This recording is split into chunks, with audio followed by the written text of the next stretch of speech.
오늘 이제 주말 저녁이고, 오늘 한번 개인적으로 얘기해 볼 주제가 요즘에 계속 이제 전세 사기, 뭐 이 문제가 뭐 많죠. 예, 요즘 그나마 언론에서 조금 줄어들었지만은, 경매로 이제 계속 전세 물건이 나와요. 전세 사기 관련해가지고 이제 한 2년 전쯤 해서 전세를 최고가에 맞췄는데 요즘에 이제 역전세가 많이 났거든요. 빌라도 뭐 공시지가의 126%라든가 아파트 같은 경우에도 KB 시세 90%다 보니까 전세 가격도 떨어진 게 있고 뭐 금리가 계속 뭐 이제 내려간다 하지만은 실제로 몸에 되게 확 와닿을 정도로 내려간 상태까지는 아니거든요. 그래서 여러 가지 문제 때문에 이제 전세 보증보험이 돼 있던 물건, 그래서 허그에서 이제 물어주고, 그 다음에 허그에서 이제 경매로 계속 넘긴 물건들이 나오고 있어요. 그래서 이게 전세가가 예를 들어 2억이면은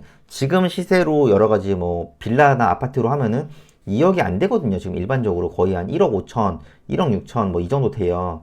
그러면 이거를 집주인이 막을 수 있으면 괜찮은데 어 예전에 이제 버스 타고 가서 사신 분들, 그리고 갑자기 막 아파트를 심하게 많이 사신 다주택자 분들이 좀 있으시거든요. 그런 분들은 개인적으로 해결할 가능성이 되게 낮아요. 예, 낮기 때문에 그런 거 이제 그 주택도시보증공사에서 이제 경매로 이제 넘기죠. 예, 근데 이제 그런 게 빌라 같은 경우에 특히나 전세가 2억인데 이제 전세랑 매매랑 거의 붙여서 많이들 했거든요. 그러면은 전세가 2억인데 시세가 막 1억 6천이에요. 근데 지금 전세가는 또 한 1억 4천이에요. 예, 이러면은 어 전세가 2억이면은 시세가 1억 6천이면은 입찰을 하시는 분들은 당연히 그 입찰을 안 하겠죠. 왜? 시세가 1억 6천인데 굳이 2억이란 돈을 그 내고 들어갈 필요가 없으니까요. 그래서 이게 계속 유찰이 되다가 나중에는 허그에서 주택도시보증공사에서 그 대항력 포기를 해요. 예를 들어 어떤 게 있냐, 어, 원래는 2억을 내주고 가야 되는 게 많지만은 어찌됐든 그런 이런 현실 상황을 아니, 그러면은 낙찰만 받아가서 잔금 납부를 해서 우리가 돈을 받아가면은 대항력 포기를 하겠다. 예, 그럼 말소를 하는데 동의를 하겠다. 이 조건들이 있어요. 그래서 이제 그런 게 계속 나오고 있었고 저도 유튜브에 계속 올리고 있었거든요. 근데 이게 처음에는 이거를 하나씩 찾아야 됐어요. 근데 요즘 유료 경매이제 뭐가 있냐면요, 이 탱크 옥션 기준으로도 인수 조건 변경이 있습니다. 그래서 이걸 클릭을 해보시면은 지금 인수 조건 변경 물건으로 376개가 나와 있고, 여기 뭐 인천 서구 검암동 이걸 클릭해 보시면 지금 채권자는 주택도시보증공사고, 이게 지금 1억 6천에 시작을 했다가 7,900에 낙찰이 됐는데 매각 허가가 취소가 났고, 이 아래쪽에 보시면은 매각 물건 명세서에 뭐라고 있냐, 대항력을 포기하고 임차권 등기 말소에 동의하는 내용의 확약서를 제출했다, 이런 내용이 있어요. 그러면은 매각 물건 명세서를 보시면은 아래쪽에 비고란에 뭐가 있냐, 대항력을 포기하고 임차권 등기 말소에 동의한다는 확약서를 제출했다. 그러면은 원래는 보증금을 낙찰자가 1억 5천을 떠왔는 게 맞아요. 내가 1억 5천보다 싸게 받으면은. 근데 뭐라고 돼 있죠? 도시보증공사에서 낙찰자가 1억 2천에 혹시나 낙찰을 받았으면은 1억 2천을 그 납부하면은 이 임차권 등기 말소에 동의한다는 내용이에요. 그러면은 이게 어떤 게 있냐면은 시세가 지금 전세입자는 1억 5천에 들어와 있어요. 근데 시세가 1억 3천이에요. 그러면 나는 1억 1천에 낙찰을 받아도 시세 차익은 2천만 원 정도 난다는 거죠. 내가 잔금 납부만 하면은 주택도시보증공사에서는 임차권 등기 말소를 하는 거예요. 이런 물건들이 지금 계속 나오고 단 말이에요. 그러면은 지금 임차권 인수조건 변경으로 해서 최근에 낙찰된 거를 보면요, 매각 전부로 해서 그냥 보면은 지금 분위기가 전반적으로 여러 가지 그렇게 막 좋은 건 아니어서 계속 그 기존에 2년 전에 전세로 있었던 것보다는 확실히 싸게 낙찰은 되고 있거든요. 그리고 이게 결론적으로는 시세보다는 싸게 낙찰이 되고 있어요. 그러면 이런 오피스텔 같은 경우에도, 경서동 오피스텔 같은 경우에도 시세보다 싸게 되니까 지금 8명이 들어왔고, 지금 이 앞에 부천에 있는 이 빌라 같은 경우에도 20명이나 들어왔죠. 그럼 이 시세가 얼마나 될까요? 이게 만약에 전세는 1억 4,500에 살고 있는데 시세가 한 1억 3천, 1억 4천 정도 된다. 그러면은 시세 차익보다 일단 2천만 원 정도 싸게 받은 거고, 그리고 이거를 공시지가를 이제 검색하면 나오거든요.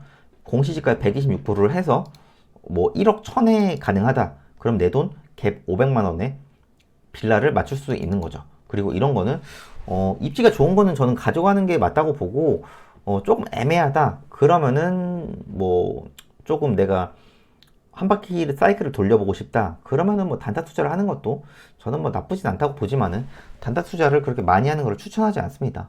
예, 가끔씩 보면은 뭐 주위에서 내 주위엔 단타 투자를 하고 있는데 왜 자꾸 단타 투자를 하지 말라고 하냐 이런 얘기 하시는 분들이 가끔 있는데요. 그런 4848 있잖아요. 예, 그런 단기성 투자는 생각보다 롱런 하기가 힘듭니다. 예. 이거를 뭐 저한테 그래요. 내 주인 잘하고 있는데 왜 그러세요? 이러면은 어떤 분야든지 예, 롱런 하시는 분들 얘기를 들으세요. 네.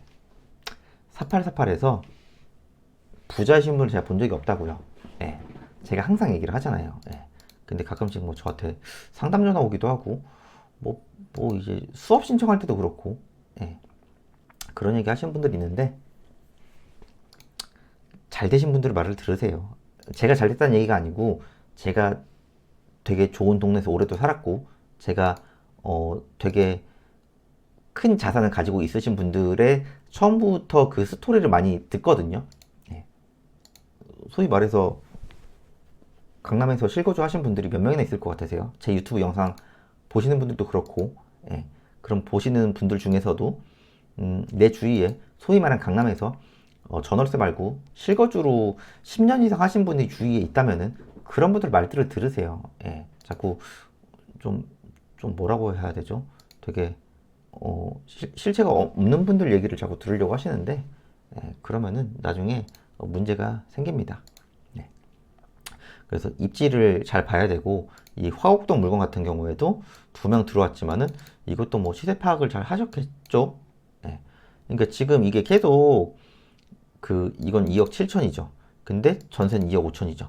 일반적으로는 전세가보다 그러니까 전세가라는 게 한 2년 전 가격에 비해서는 싸게 낙찰이 됩니다.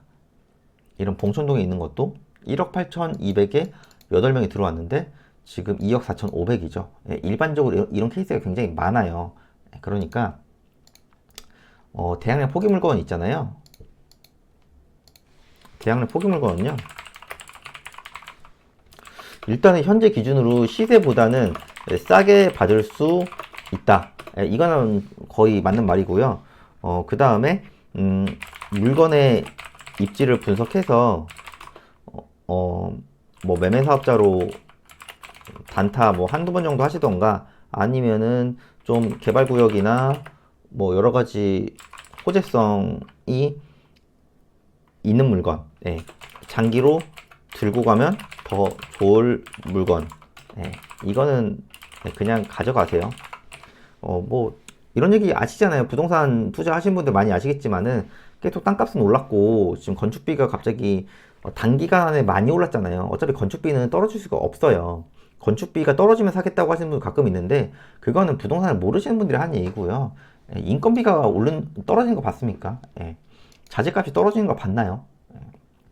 전 세계적으로 난린데요. 그리고 그러니까 지금 어찌 됐든 기존의 뭐 신축급 물건 있죠. 5년 내외 이런 거는 지금 구조로 치면은 굉장히 싸게 가져갈 수 있는 구조거든요.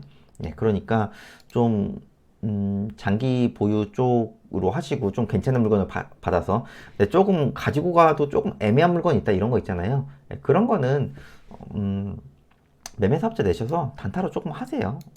그렇다고 48 하지 마시고 그거 생각보다 몇 번 못 갑니다. 48에서 3년 이상 가져가시는 분도 주위에 있으시면은 저한테 말씀 좀 해주세요. 제가 뭐 투자도 한 지도 몇 년이 됐지만은 그렇게 48 해서 큰일 나신 분밖에 못 봤지. 예. 그때는 역전세가 뭐 지금은 역전세 얘기하고 뭐 그런 얘기 하지만은 3년 전, 4년 전에 역전세 얘기하는 사람 없었어요. 예. 찾아보세요. 그것도 공부를 해보시고 말씀을 하시는 거지. 자꾸 지금 기준으로 얘기를 하시는데 2년 전, 3년 전에 법인으로 그 공시지가 1억 이하 투자 많이 했거든요. 예. 그 분들 지금 뭐 하고 계신지 모르겠지만은 거의 다 많이들 굉장히 좋지 않은 시기를 보내고 계십니다. 네. 그러니까 그런 물건 보는 눈을 좀 키우셔가지고 너무 한 번에 단기간에 그렇게 막 몰아쳐서 하지 마시고 꾸준히 하세요. 꾸준히 하셔도 돈 다 법니다. 그리고 어느 정도 하시면은 주택만 하면 재미없잖아요. 그럼 다른 분야도 하시고 아파트 하나 하시는데 부동산 투자라고 하시지 마시고 아파트도 하시고 빌라도 하시고 토지도 하시고 공장도 하시고 돈 많이 버시면 건물도 하시고 그래야 나 자신을 위해서 발전이 있지 않겠습니까? 네. 그래서 지금 요즘에 다들 그 대양의 포기 물건에 관심이 아직도 많으실 거예요, 계속. 그러니까 지금 기준으로도 거의 300개가 넘는 물건이 나왔으니까요. 네. 이 물건에서 또 옥석을 가리셔서 꼭 현장 임장을 좀 가세요. 제가 임장을 얘기하면은 바빠서 못 간다, 뭐 굳이 가야 되냐 이러시는 분들이 있는데 부동산은 굉장히 큰 레버리지를 이용하는 상품이어서 임장을 그냥 무조건 가야 된다고 생각을 하셔야 돼요. 예. 평소에 임장을 안 다녀셨던 분들이 그런 얘기 하면은 제가 할 얘기도 없고 제가 그리고 뭐 수업도 하지만은 저는 무조건 현장을 데리고 가는 주의고 현장을 중요시하는 사람이지 저는 뭐 어디 그 스터디룸에 박혀가지고 이론 강의하는 사람도 아니에요. 저 자신도 임장을 많이 가고요. 네. 그러니까 현장을 가셔서 이쪽 시세도 파악을 하시고 이게 지금 대형용 포기 물건이 빌라가 굉장히 많이 나옵니다. 빌라랑 OP 위주거든요. 지금 보면. 그러니까 시세 파악을 하기가 한 번에 하기는 조금 힘든 구조예요. 그러니까 여러 번 가시고 현장 가셔서 그 주민들 얘기도 들어보시고 그렇게 하셔서 투자를 하시고 뭐 애매한 건 매도하시고 아니면 장기 투자하셔가지고 돈을 좀 많이 버셔서 다른 분야도 도전을 좀 해보셨으면 좋겠습니다.